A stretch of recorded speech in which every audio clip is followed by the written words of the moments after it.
After this, I'll go downstairs and do that one thing I said I was going to do. It's almost time for me to go downstairs and do it. I'm going to go downstairs and have biscuits tonight. Doesn't like... We begin with a basic kick. Now you. I'll do that in a minute. One of the most interesting things about the design of imps are the strange white markings that most of them seem to have. Markings that aren't always there from birth, as we have seen childhood photos of Blitz depicting him without that trademark giant white scar that he has on his face.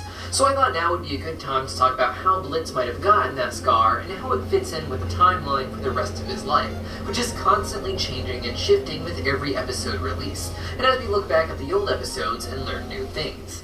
My name is Deep Cut, welcome back to Cartoon Universe, and if you don't click that subscribe button, then you won't be invited to my birthday party.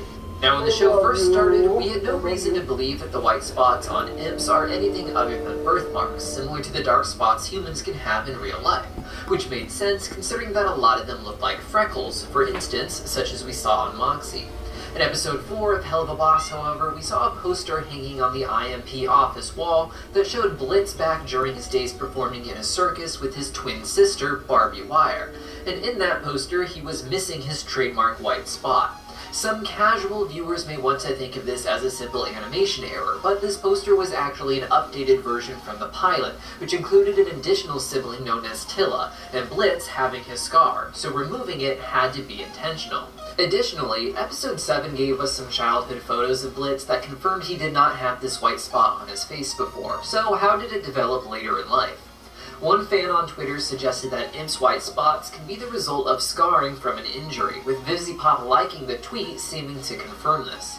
We've also seen evidence of imps getting injured in one episode, and then later having a white spot there in future episodes. While some fans may also be able to find some instances of an injury not leading to a scar in a later episode, this seems to be a continuity issue as opposed to proof that an injury can't cause a white scar.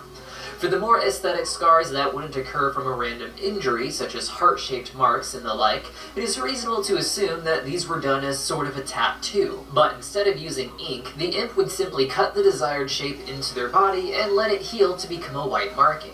As far as Moxie's freckles go, this may be the case with them as well, and perhaps they were even an aesthetic choice done by his parents at a young age, though it is entirely reasonable that in addition to white spots being caused by injuries, they can occur naturally when an imp is born as well.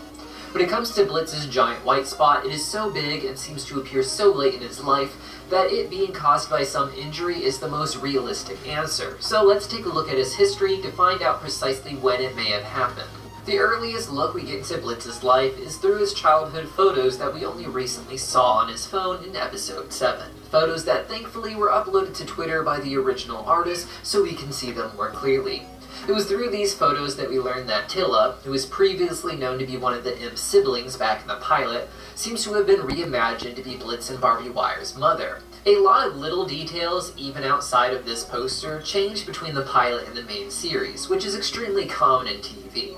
For instance, Millie originally had white roots in her hair, and other imps in the background we see in the pilot are shown to not be in line with what we know about imps today. Not just hair color, but the pattern on horns that they have as well.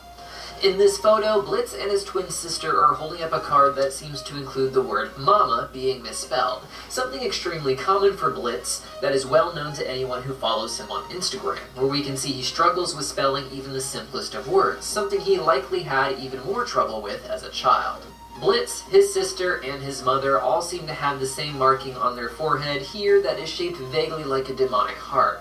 As of now, we have no idea what this symbol means, but when Blitz scrolls to pictures of him with Vizzarali as children, we can see that he has the symbol on his head as well. Some fans theorize that this is something of a family crest. However, Blitz has made sexual comments about RoboFizz in episode 2, and if he was in fact related to the real Fizzaroli, it's safe to assume that he wouldn't do that, no matter how much he may like to sexualize others. This led many fans to believe that it is instead the crest of some circus that they were all involved in, as we can see that Blitz and Fizzarolli have an interest in jesters and clowns, something likely inspired by Maman, who is the Prince of the Greed Ring.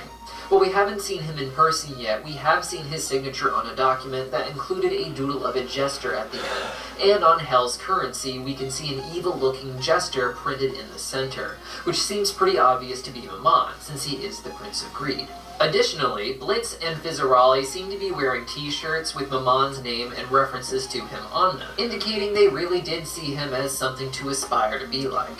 As of now, we don't really know if any of these characters performed in the circus as children, but of course we do see that as adults, Blitz and Barbie Wire would go on to have a circus act together at some point, with him still not having any scar. It is interesting to note that Barbie herself seems to be missing that black heart on her head that we saw in her childhood photos, and instead a different yet vaguely shaped heart symbol is there with a white scar, in addition to a lot of other aesthetic white scars as well. It is my personal theory that, whatever that heart shape means, Barbie Wire wanted to distance herself from it, and purposely gave herself the scar, in addition to the ones on the rest of her body, in order to cover it up. We don't know precisely what happened next, but Fizzarolli and Barbie Wire both seem to go on to find success and leave Blitz behind. In episode 3, Veroska makes a joke that rehab is only for people who are no longer famous, and indicates that Barbie Wire is in rehab, meaning she did find some success, but in the present seems to no longer be popular. And Fizzarolli, of course, became the popular star known all across Hell, performing at Ozzy's club regularly, and with Ozzy creating a line of RoboFizz sex spots, one of which would be purchased by Maman to entertain children for whatever reason at Lululand. It is around this time that I believe Blitz would go on to work at Lululand as well, which seems to be roughly 10 years before the start of the show.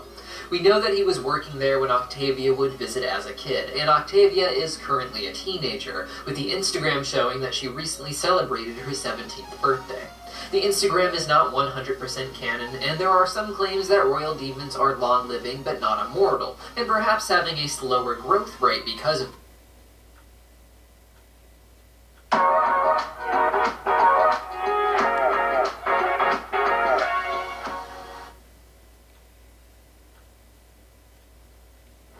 In the future, we'll travel to incredible places with the help of magical technology. But what about today?